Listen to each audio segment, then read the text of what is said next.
Bismillahirrahmanirrahim. Wassalatu wassalamu ala asyrafil anbiya'i wal mursalin nabiyina Muhammadin wa ala alihi wa sahbihi ajma'in. Kita mulakan kuliah kita di dalam kitab Syarhus Sunnah karangan Imam Al-Barbahari rahimahullah yang wafat pada tahun 329 Hijrah. Tuan-tuan dan puan-puan yang dikasihi, pada pagi ini kita akan bacakan perkara yang ke-29. Jadi boleh buka halaman 60 dalam kitab terjemahan Syarhus Sunnah oleh Imam Al-Barbahari, ya. Halaman 60, perkara yang ke-29. Kita lihat perkara yang ke-29. Berkata Imam Al-Barbahari rahimahullah, wajib mendengar dan mentaati 29 ke 28, ya. 28 senyap je. Baik. Perkara yang ke-28, ya, betul ya. Berkata Imam Al-Barbahari rahimahullah, sebaik-baik umat, boleh buat tambahan sikit, ya.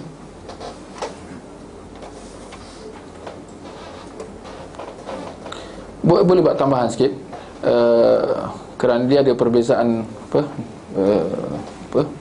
naskah tu, naskah Syarhus Sunnah ni.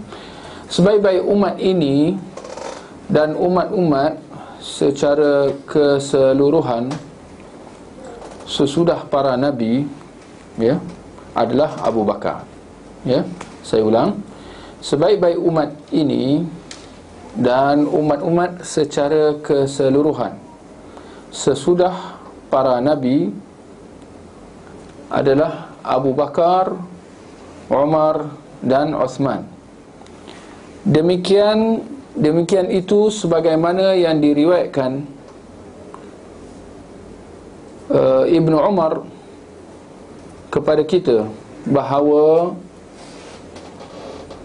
beliau berkata, yakni Ibnu Umar berkata, kunna naqul wa Rasulullah sallallahu alaihi wasallam baina adhhurina, ya, adhharina, betulkanlah adhhurina, ha tu baris depan bukan atas. Adhhurina, inna khairan nasi ba'da Rasulillah sallallahu alaihi wasallam Abu Bakar wa Umar wa Uthman, wa yasma'u an-nabiy sallallahu alaihi wasallam bidzalik fala yunkiruhu. Kami mengatakan, sementara Rasulullah sallallahu alaihi wasallam ada bersama kami.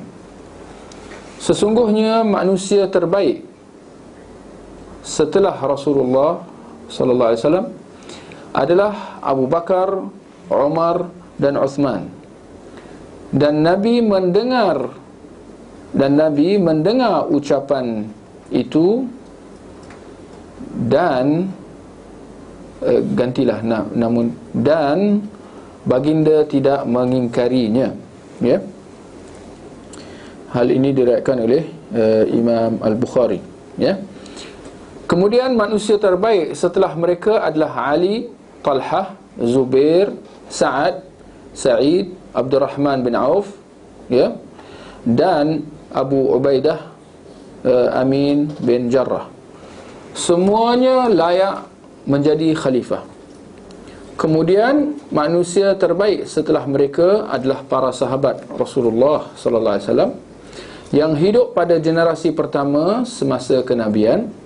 Mereka adalah kaum Muhajirin pertama dan Ansar, dan mereka adalah orang-orang yang pernah salat menghadap dua kiblat. Kemudian manusia terbaik setelah mereka adalah setiap orang yang pernah bersahabat dengan Rasulullah sallallahu alaihi wasallam, meskipun hanya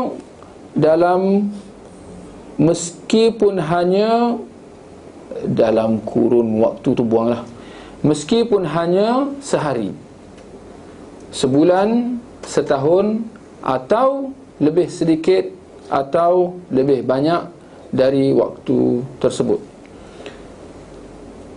Kita harus memohonkan rahmat untuk mereka, menyebut kebaikan mereka, berdiam daripada membicarakan kesalahan mereka dan tidak menyebut salah satu di antara mereka kecuali kebaikannya.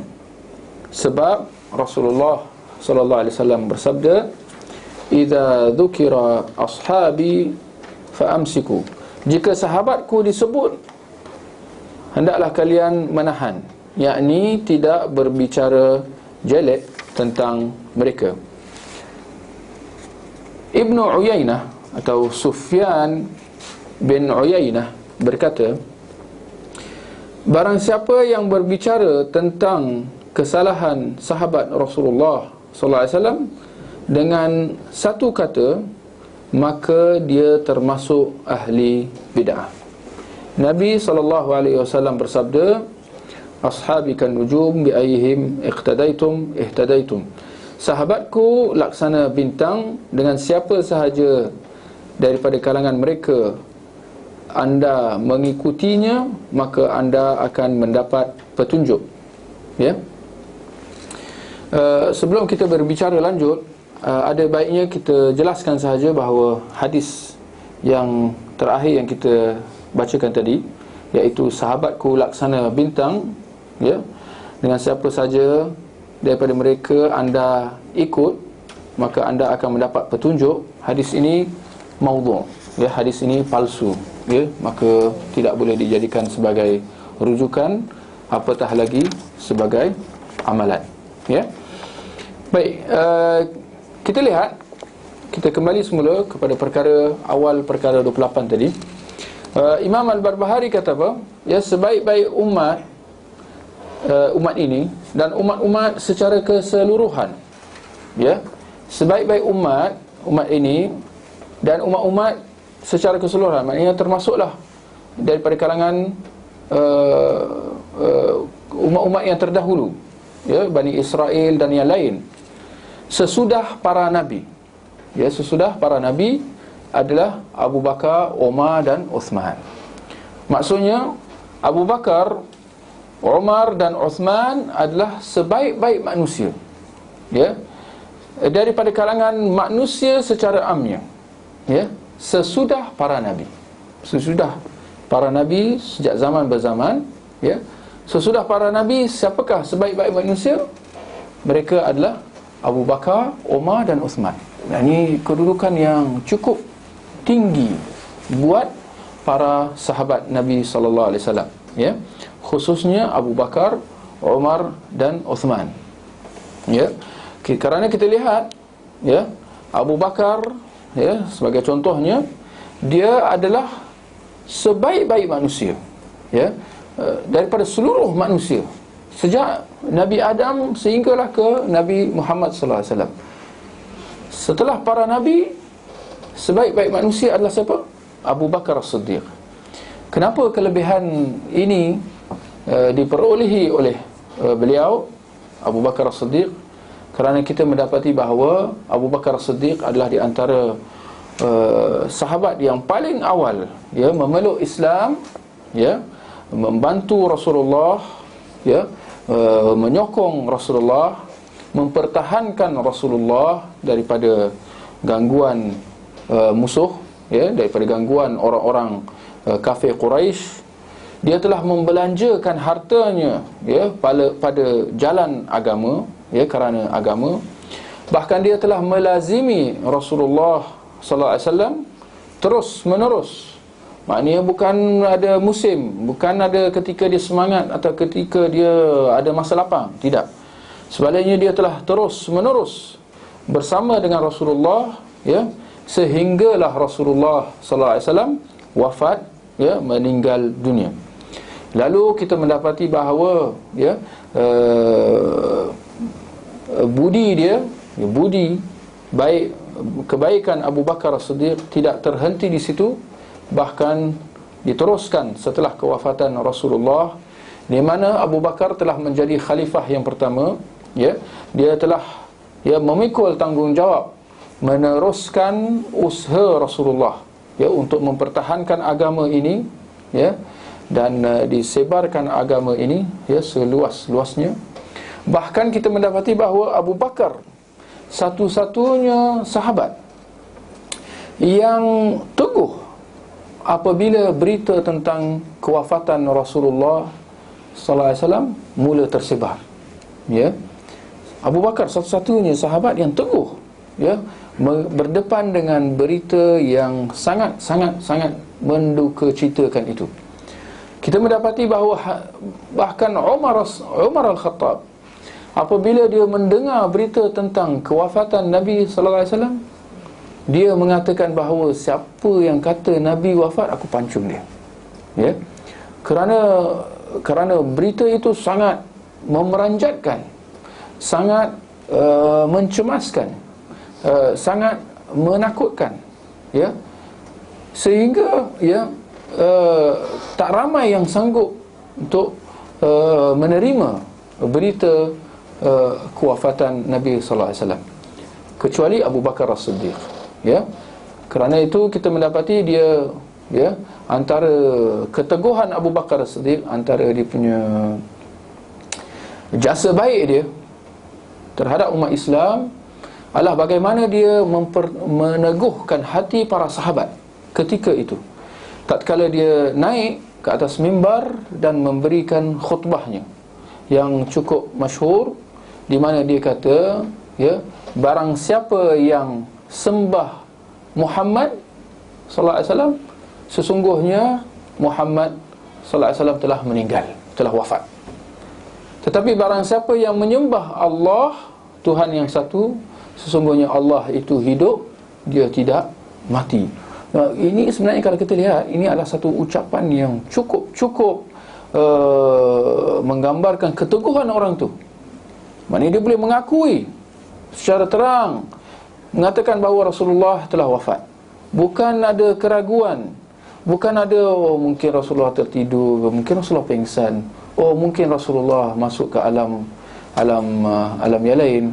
Nanti kita boleh jumpa balik secara yaqazah kalau kita berzikir ya Hanana ya Banana. Tak ada. Secara yakin dan pasti dengan ilmu yang teguh, ya, Abu Bakar As-Siddiq mengakui, ya, kewafatan Rasulullah, lalu dia meneguhkan, ya, kedudukan para sahabat yang lain, ya, yang masih lagi terkejut, ya, termasuk Umar Al-Khattab, ya. Maka itu dia, kita kata, ke legasi, ya, Abu Bakar As-Siddiq, ya, di mana dia terus teguh mempertahankan agama Islam, ya, sehinggalah dia meninggal. Bahkan kita mendapati bahawa ketika dia wafat, ya, Abu Bakar, ya, dikebumikan bersebelahan dengan Rasulullah sallallahu alaihi wasallam. Dan hal ini kita boleh lihat sampai ke hari ini. Dia dikebumikan bersebelahan dengan Abu Bakar As-Siddiq. Maknanya dia, Abu Bakar As-Siddiq, adalah teman sahabat Rasulullah ketika hidup, bahkan sesudah mati. Dia terus bersama dengan Rasulullah sallallahu alaihi wasallam. Ya, sesudah Abu Bakar, Umar Al-Khattab, ya, manusia yang paling mulia, yang paling tinggi kedudukannya sesudah para nabi, ya. Umar Al-Khattab, seterusnya Uthman, ya, Ali, ya, dan juga Ali. Bahkan mereka semua ini adalah para Khulafa Ar-Rashidin, ya, para khalifah yang 4 yang mendapat petunjuk, ya, yang mendapat petunjuk. Bahkan kita disuruh supaya ikut, ya, sunnah mereka, seperti mana yang dipesan oleh Rasulullah sallallahu alaihi wasallam dalam hadisnya, alaikum bisunnati wa sunnatul khulafa ar-rasyidin al-mahdiyyin min ba'di. Hendaklah kamu berpegang teguh dengan sunnahku, bahkan Nabi tambah, dan sunnah para khalifah yang datang sesudahku.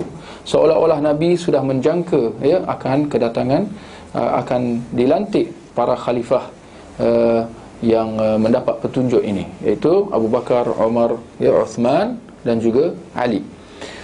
Sesudah 4 sahabat ini, siapa yang menjejak, siapa berada pada kedudukan yang seterusnya, ya, sesudah para khalifah yang 4 ni? Mereka adalah baki sahabat 10 sahabat yang dijanjikan syurga oleh Rasulullah sallallahu alaihi wasallam seperti mana dalam hadis yang sahih daripada riwayat Imam Tirmizi, ya, di mana dalam hadis yang sahih tentang 10 sahabat yang dijanjikan syurga. Dijanjikan syurga, maknanya mereka akan masuk syurga, kerana ini adalah satu yang dinyatakan oleh Allah Subhanahu Wa Taala. Allah dah janjikan buat mereka syurga, lalu disampaikan oleh Rasulullah, kerana masakan Rasulullah boleh menentukannya dengan sendiri. Nabi SAW tidak berbicara kecuali dengan wahyu. Nabi SAW bersabda dalam sebuah hadis, Abu Bakar fil jannah, Abu Bakar masuk syurga. Umar fil jannah, Umar masuk syurga. Ali fil jannah, Uthman fil jannah. Ali masuk syurga, Uthman masuk syurga. Lalu Nabi kata Talhah masuk syurga, Az-Zubair, ya, Az-Zubair bin Al-Awam masuk syurga. Abdurrahman bin Auf, ya, masuk syurga. Sa'ad bin Abi Waqqas, ya, Sa'id bin Zaid, ya, masuk syurga. Abu Ubaidah Al-Jarrah, ya, masuk syurga.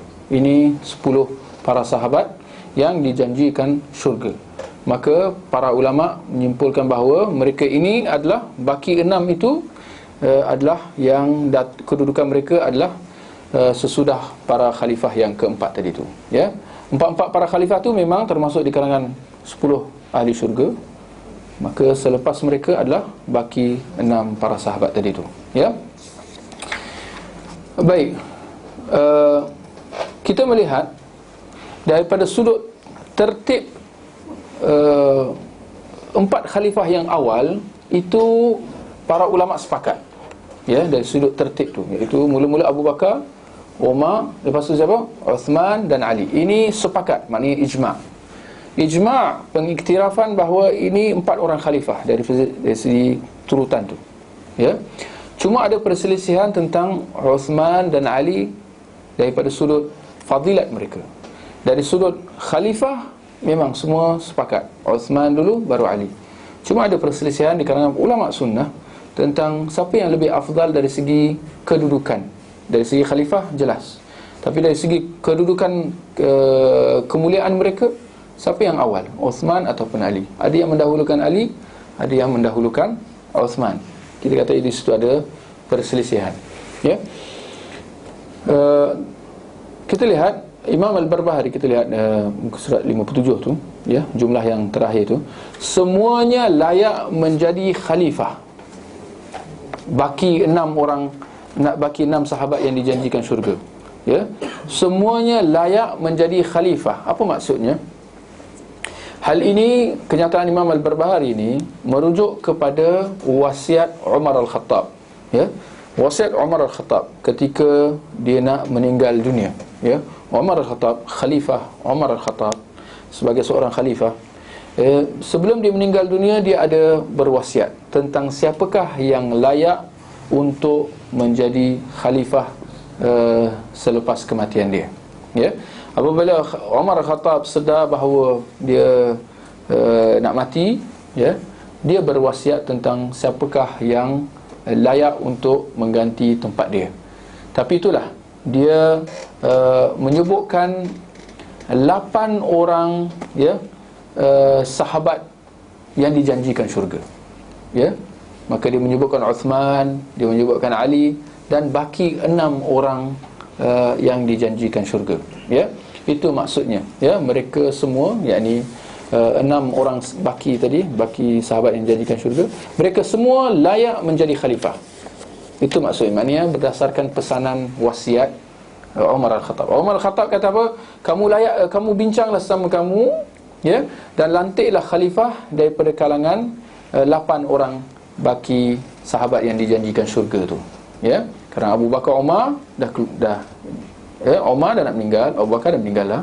Jadi yang tinggal apa? 8 lah, ya. Maka akhirnya dilantik Uthman, ya, lepas tu Ali. Maka dari sudut fadilatnya adalah, ya, 6 baki sahabat yang lain tu, ya. Baik. Lalu Imam Al-Barbahari kata apa? Mereka adalah kaum muhajirin, maknanya setelah 10 orang sahabat tadi tu, setelah 10 orang sahabat yang dijanjikan syurga, mereka adalah orang yang paling mulia, ya, di kalangan manusia sesudah para nabi. Sesudah mereka adalah kaum Muhajirin pertama dan Ansar, ya. Kaum Muhajirin pertama, ya, dan Ansar. Kaum Muhajirin pertama yakni orang-orang yang di antara yang awal, ya, berhijrah ke Madinah, ya. Dan mereka adalah orang-orang yang pernah menghadap dua kiblat. Maknanya ini di awal lagi lah, ya, disempat solat menghadap dua kiblat. Ya, kiblat yang pertama menghadap Baitul Maqdis, sebelum kiblat yang kedua iaitu sehinggalah ke hari ini menghadap kiblat di Makkahul Mukarramah, ya. Kemudian manusia terbaik sesudah mereka adalah setiap orang yang pernah bersahabat dengan Rasulullah, ya. Setiap orang yang pernah bersahabat dengan Rasulullah, ya. Maknanya sesudah para sahabat Muhajirin yang awal berhijrah dan kaum Ansar yang menyambut kedatangan orang-orang Muhajirin, yang menyokong Rasulullah, membantu Rasulullah, ya, adalah sahabat-sahabat yang kemudian, yang datang kemudian, ya. Walau apa pun para sahabat, apa maksud para sahabat, ya? Apa maksud sahabat, ya? Istilah sahabat bermaksud menjurus kepada makna, ya. Sahabat bererti barang siapa, semua mereka yang bertemu dengan Nabi sallallahu alaihi wasallam, beriman dengannya dan mati dalam keadaan beriman, ya. Semua mereka yang bertemu dengan Nabi, beriman dengan baginda dan mati dalam keadaan beriman, ya. Ada yang beriman dengan Nabi pada zaman Nabi tetapi tidak bertemu dengan baginda, ya. Seperti mana Raja Najasyi, ya, di negeri Habsyah tu, ya, raja yang adil, ya, disebut oleh Nabi. Bahkan Nabi ketika Najasyi wafat, Nabi solat jenazah, solat ghaib buat jenazah Raja Najasyi tu, ya. Jadi adakah Najasyi sahabat? Ya, dia bukan sahabat. Kerana apa? Walaupun dia beriman tetapi, dan dia mati dalam keadaan beriman, tetapi dia tidak bertemu, dia tak bersemuka, tak dapat melihat secara berdepan Nabi sallallahu alaihi wasallam. Jadi dia bukan sahabat. Jadi dia apa? Raja Najasyi ni kalau dia bukan sahabat, dia apa? Ya, dia tabi'in. Ya, dia tabi'in. Kerana tabi'in tu apa? Orang yang bertemu dengan sahabat, ya, beriman dan mati dalam keadaan beriman. Jadi Raja Najasyi dia bertemu dengan sahabat yang berhijrah ke Habsyah tu, ya, dalam peristiwa hijrah sebelum ke Madinah, ya. Seperti mana dalam sejarah, ya. Begitu juga orang yang bertemu dengan Nabi tetapi tidak beriman dengan Nabi sehingga mati dalam keadaan kufur, ya, seperti mana orang-orang kafir Quraisy, ya, apa nama, Abu Jahal, ya, Abu Lahab, pakcik Nabi, ya, siapa? Abdul Muttalib, ya, Abu Talib, selalu kira Abu Talib, ya, iaitu bapa kepada Ali bin Abi Talib. Abi Talib, pakcik Nabi, dia tidak beriman dengan Nabi sallallahu alaihi wasallam, ya. Adakah dia sahabat? Adakah mereka ni semua sahabat? Tidak, kerana tidak beriman, ya, walaupun bertemu dengan Nabi. Begitu juga orang yang beriman, bertemu dengan Nabi, lepas tu beriman, tetapi setelah tu murtad, seperti mana dalam zaman Khalifah Abu Bakar As-Siddiq.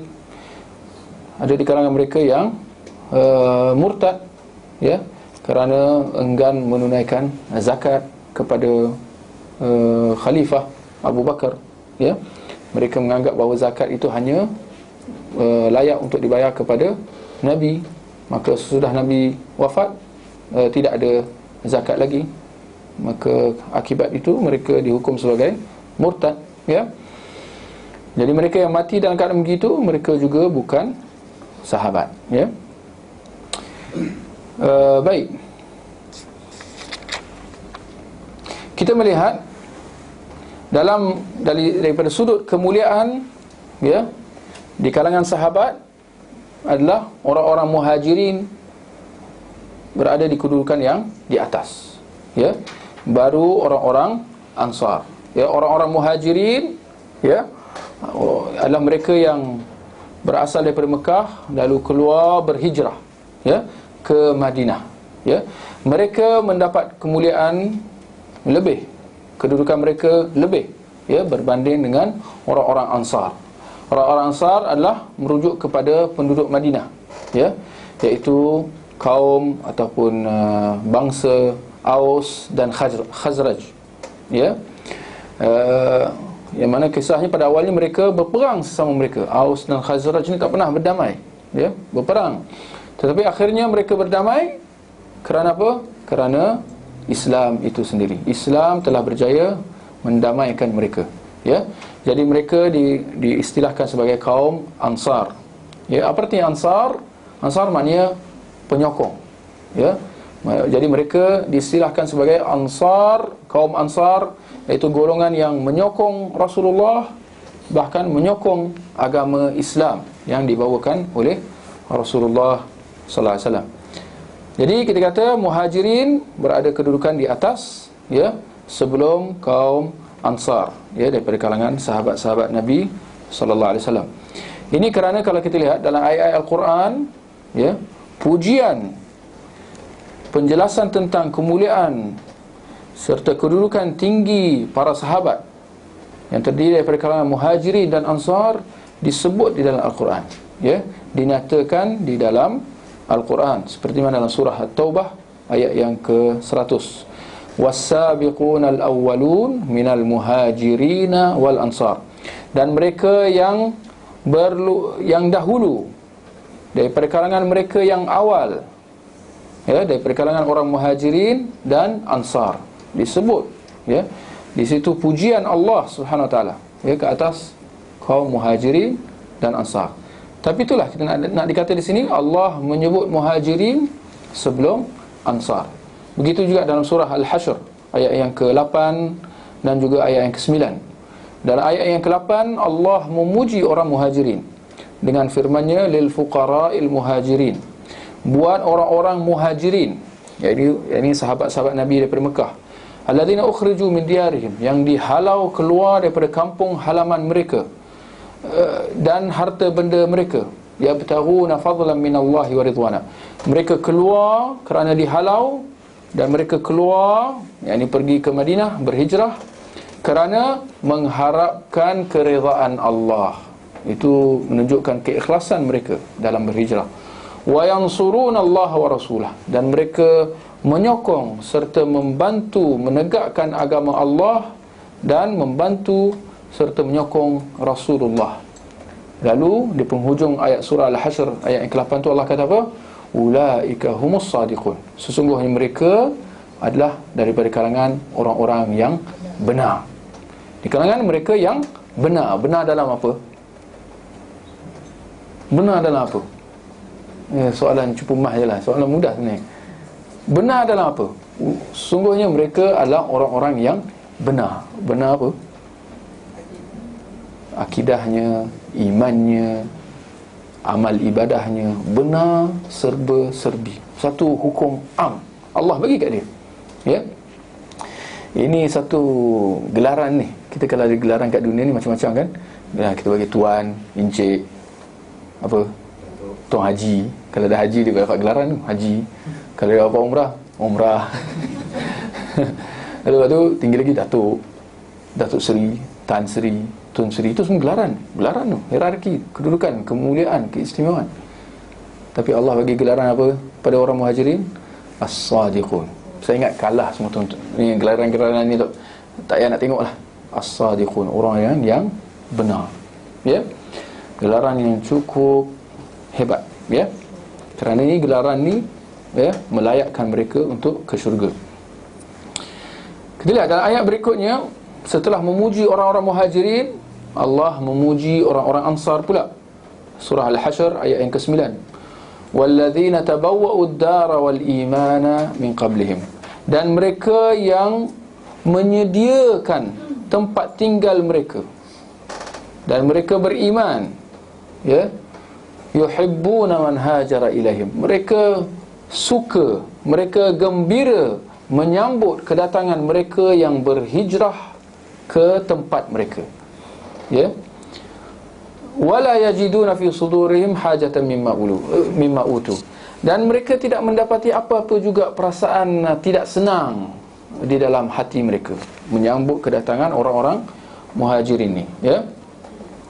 Wa yu'thiruna ala anfusihim walau kana bihim khasasah. Mereka sanggup berkorban walaupun dalam keadaan mereka pun bukan senang.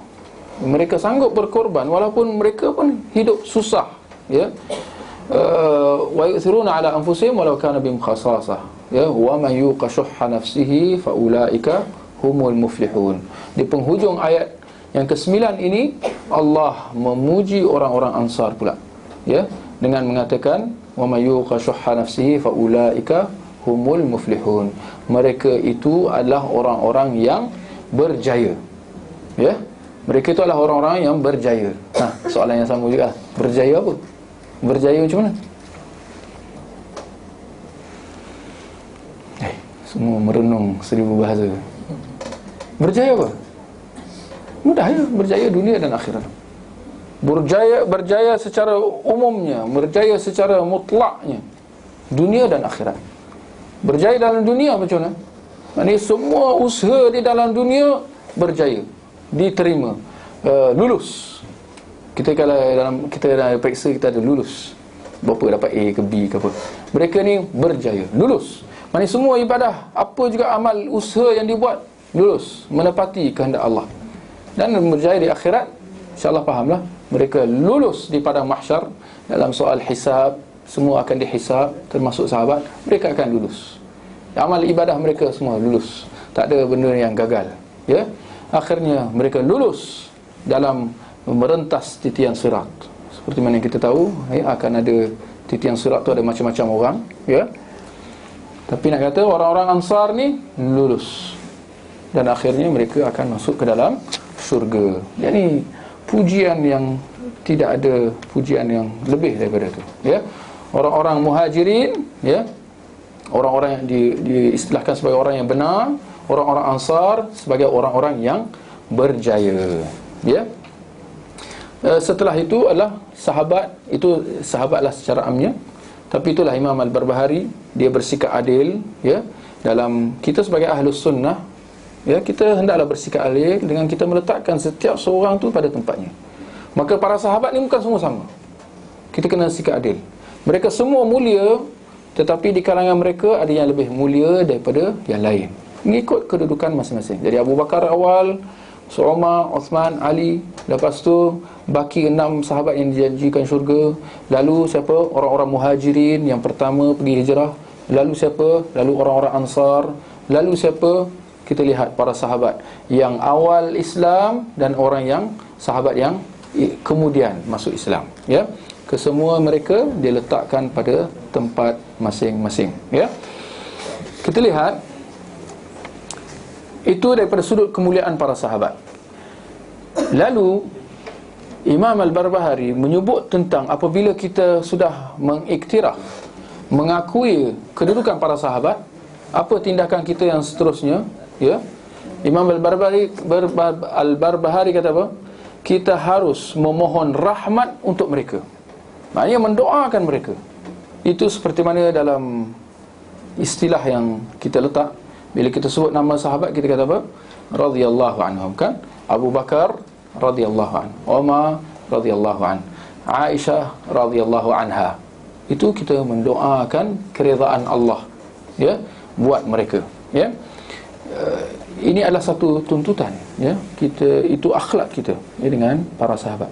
Menyebut kebaikan mereka, ya, jasa mereka, usaha-usaha mereka, budi pekerti mereka, ya, disebut kebaikan mereka. Satu, berdiam daripada membicarakan kesalahan mereka.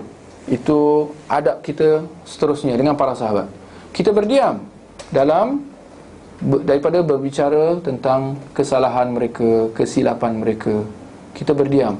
Maknanya, ya, kita tidak mengungkit-ungkit, ya, apatah lagi kita tidak memandang rendah mereka. Bila kita sebut para sahabat, kita kena akui juga bahawa adakah mereka maksum? Adakah mereka nabi? Mereka bukan para nabi, mereka bukan nabi, ya.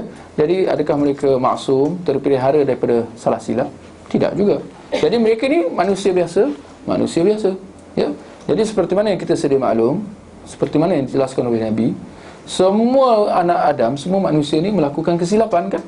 Nabi kata semua anak Adam melakukan kesilapan. Cuma sebaik-baik orang yang buat silap adalah orang yang bertaubat. Tapi nak kata itulah, adakah para sahabat juga buat silap?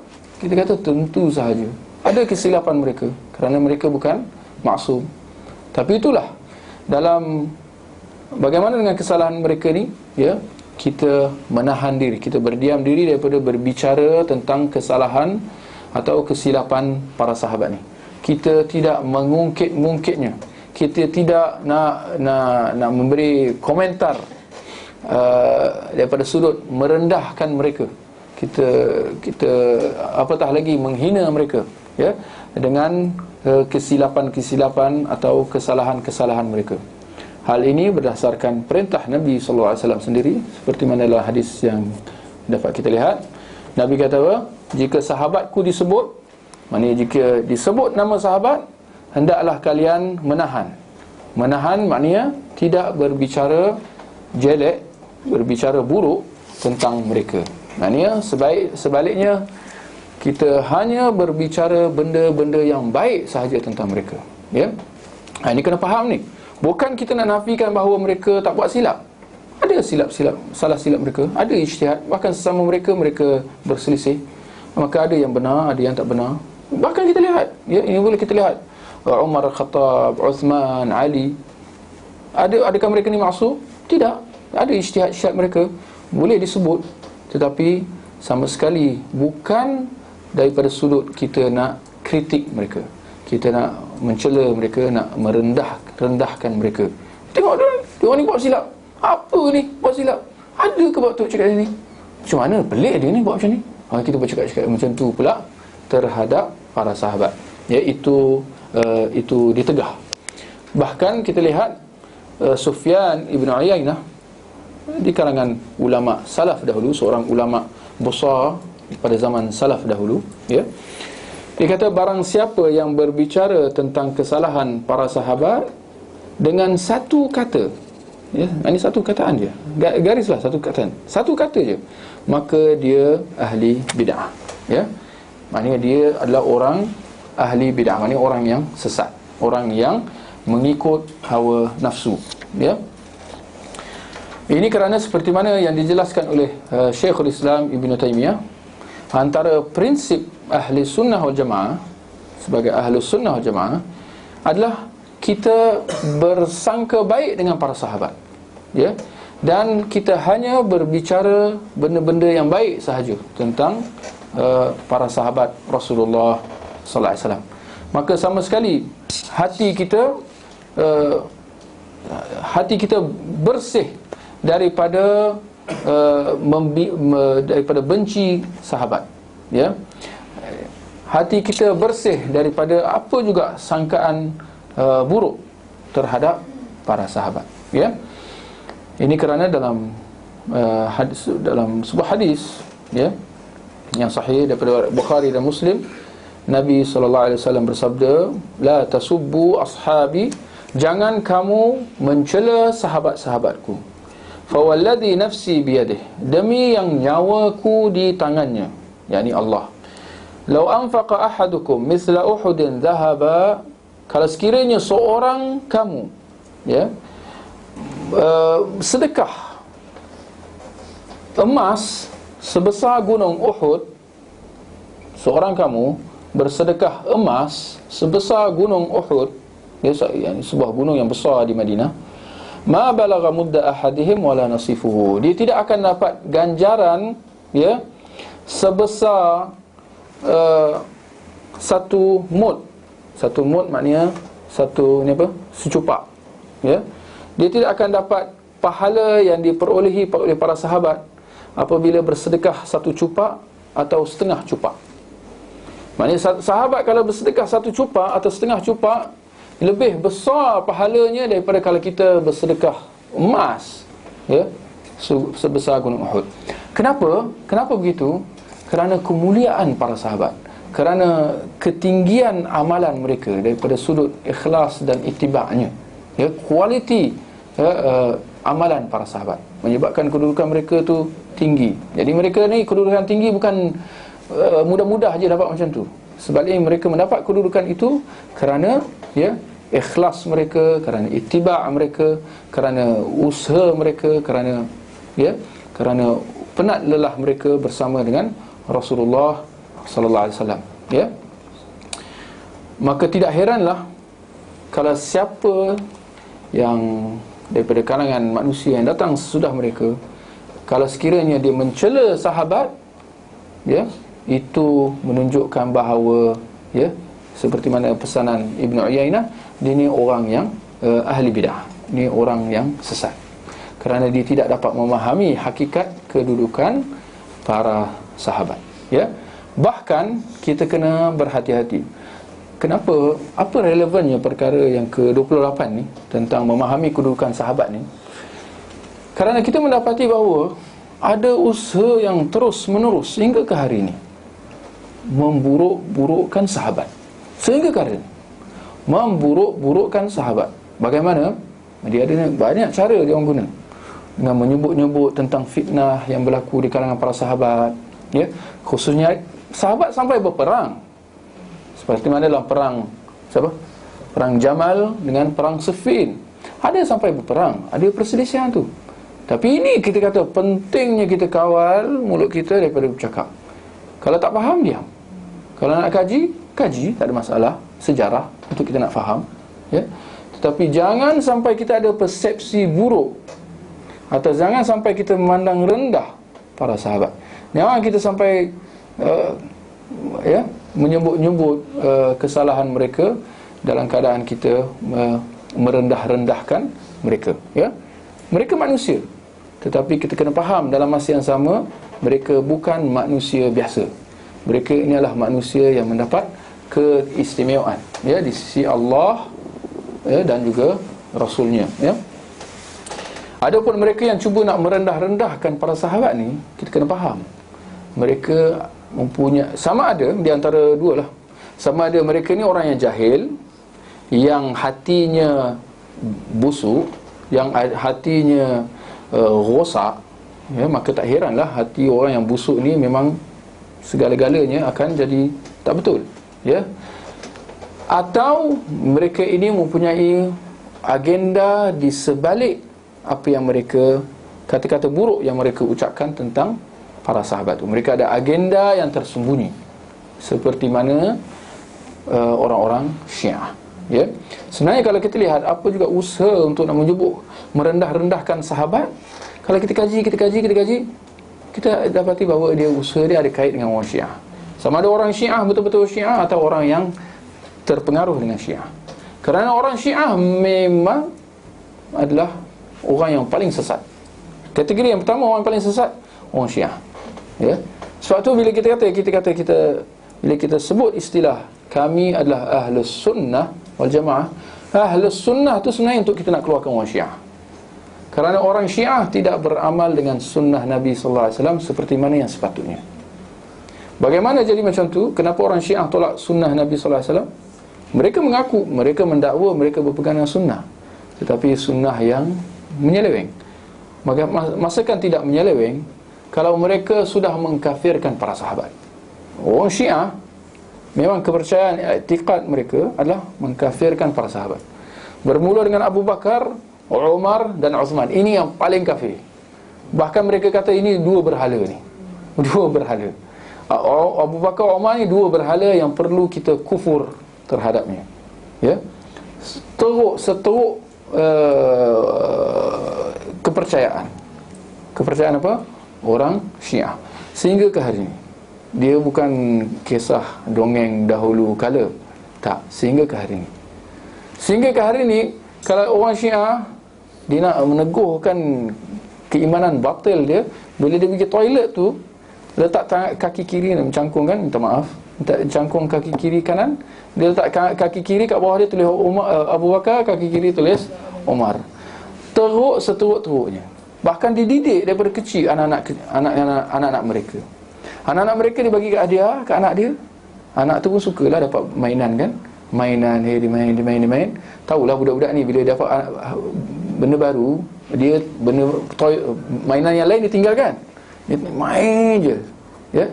Tapi itulah orang Syiah. Mak bapak dia, daripada tengok anak dia dah suka satu mainan tu, dia ambil. Dia sorok. Budak tu nangis lah cari mana permainan aku tu. Ayah, mak, mana mainan ni? Apa jawapan dia? Abu Bakar Umar ambil. Jadi dia ada, budak tu daripada kecil lagi dah, celaka punya Abu Bakar Umar, dia ambil hadiah aku, mainan aku masa aku kecil. Sehinggalah besar-besar pun, itu kepercayaan dia. Zikir dia, kita zikir kita subhanallah, alhamdulillah, Allah akbar. Tak, zikir dia memang mencela sahabat. Memang zikir tu, memang zikir dia celaka Umar, celaka Ali, bukan celaka Ali selamatlah.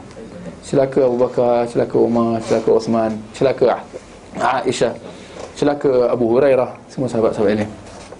Ya. Ini kita kena fahamlah ya, tentang muslihat musuh-musuh Islam untuk nak merosakkan Islam tu dengan cara halus. Bagaimana? Dengan mengkritik para sahabat.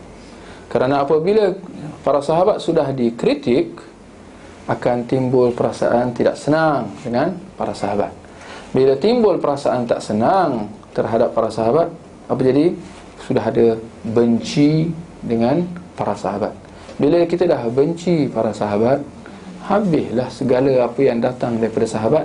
Kita ragu-ragu, kita sangsi. Maka bacalah apa-apa hadis, kita akan jumpa sebelum nama Rasulullah, nama sahabat.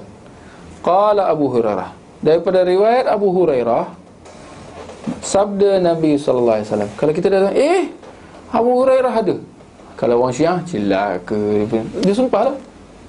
Akhirnya apa riwayat tu, apa jadi kat riwayat tu, akan ditolak.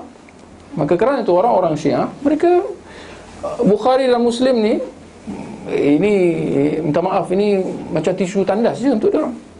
Ini kerana tidak ada nilainya. Kerana perawi-perawi semua dah kafir. Aisyah penzina, kan?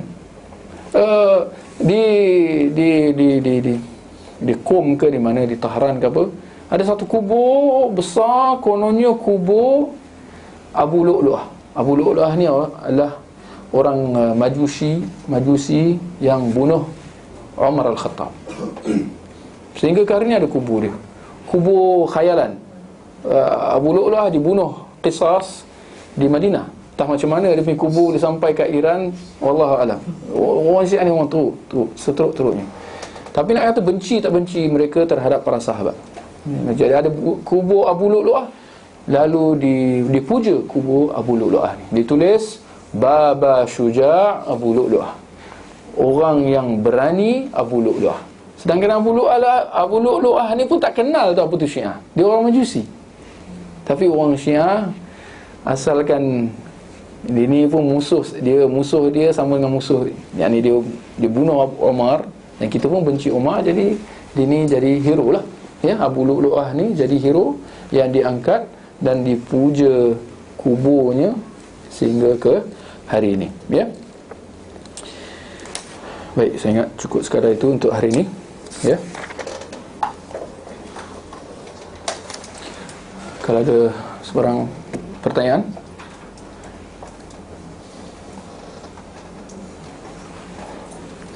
Baik, kalau begitu kita akhiri dengan tasbih kafarah. Subhanakallahumma wa bihamdik, asyhadu an la ilaha illa ant, astaghfiruka wa atubu.